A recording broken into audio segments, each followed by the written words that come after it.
نہ جانے مسائل تو علماء سے پوچھیں، یہ حکم مبین ہم کو رب سے ملا ہے، ہم کو رب سے ملا ہے۔ جی محترم، آپ نے ایک پوسٹ بھیجی ہے، جیسا کہ آج کل علماء اہل سنت نے کرونا وائرس کی وبا سے بچنے کے لیے، محفوظ رہنے کے لیے، گھبراہٹ اور پریشانی کو دور کرنے کے لیے اہلیان پاکستان سے اپیل کی ہے کہ رات کے وقت اذانیں کہیں۔ تو اس پوسٹ میں اعتراض کیا گیا ہے کہ رات کو اذان دینے والوں سے سوال ہے کہ آپ اذان میں کہتے ہو حی علی الصلاۃ، یعنی آؤ نماز کی طرف، اور بغیر نماز پڑھے بھاگ جاتے ہو۔ کیا یہ دین کے ساتھ مذاق نہیں ہے کہ نماز کے لیے بلا کر نماز نہ پڑھنا یہ اللہ تعالیٰ کے عذاب کو دعوت دینے کے مترادف ہے؟ استغفر اللہ، نعوذ باللہ من ذالک۔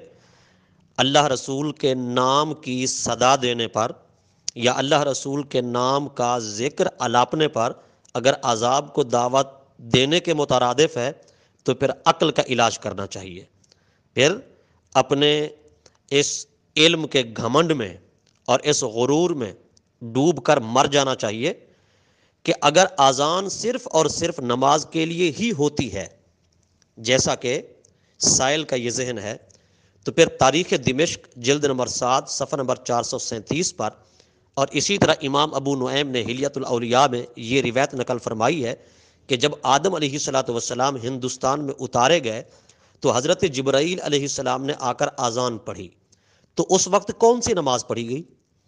حضرت آدم علیہ السلام نے نماز پڑھی تھی یا جبرائیل علیہ السلام نے نماز پڑھی تھی؟ اگر پڑھی تھی تو کون سی نماز تھی؟ اگر نہیں پڑھی تو کیوں؟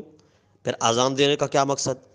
اسی طرح بچہ جب پیدا ہوتا ہے اس کے دائیں کان میں اذان دی جاتی ہے، بائیں کان میں اقامت کہی جاتی ہے، اور یہ آقا علیہ الصلوۃ والسلام کے عہد مبارک سے ہی سلسلہ چلا آ رہا ہے۔ تو اذان و اقامت کہنے والا نماز پڑھتا ہے یا سننے والے نماز پڑھتے ہیں؟ یا وہ بچہ جس کے کان میں اذان دی جاتی ہے وہ نماز پڑھتا ہے؟ اگر پڑھتے ہیں تو کون سی؟ اگر نہیں پڑھتے تو کیوں؟ اذان تو صرف نماز کے لیے ہوتی ہے۔ اصل میں بات یہ ہے کہ خدا جب دین لیتا ہے حماقت آ ہی جاتی ہے، یہ بے وقوفی ہے، یہ احمقیت ہے، ان کی مت ہی ماری گئی ہے کہ اپنے آپ کو حنفی بھی کہیں، پھر الٹے منہ حنفیوں پر اعتراض بھی کریں۔ امام ابن عابدین شامی رحمۃ اللہ تعالی علیہ نے فتاوی شامی میں واضح طور پر لکھا ہے کہ نماز کے علاوہ چند مقامات پر اذان دینا سنت ہے۔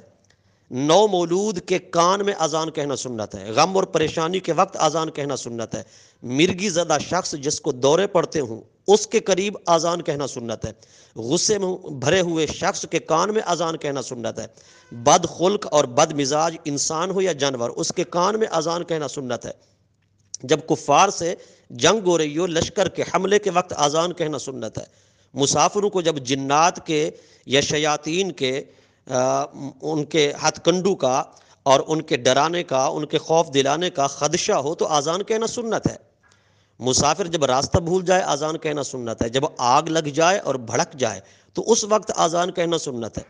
یہ امام شامی رحمۃ اللہ تعالی علیہ نے فتاوی شامی میں لکھا ہے، اور دیگر بھی کتب احناف خواہ فقہ کی ہوں یا فتاوی کی موجود ہے، اور اسی طرح کتب شافعیہ کے اندر بھی ہے۔ بہرحال اذان کہنا بدعت بھی نہیں ہے، اور اذان صرف نماز کے لیے بھی نہیں ہوتی، نماز کے علاوہ بھی بہت سارے امور کے لیے اسلاف بزرگان دین نے اسے ذکر کیا ہے، اسے کہا ہے، اسے پڑھا ہے، اور احادیث طیبہ سے بھی ثابت ہے۔ حضرت مولا علی المرتضیٰ کرم اللہ تعالیٰ وجہ الکریم کو حضور نے دیکھا، فرمایا علی پریشان ہو، کیا وجہ ہے؟ جاؤ اپنے گھر والوں میں سے کسی کو کہو کہ تمہارے کان میں اذان پڑھے تاکہ تمہاری گھبراہٹ، تمہارا غم، تمہاری پریشانی دور ہو جائے۔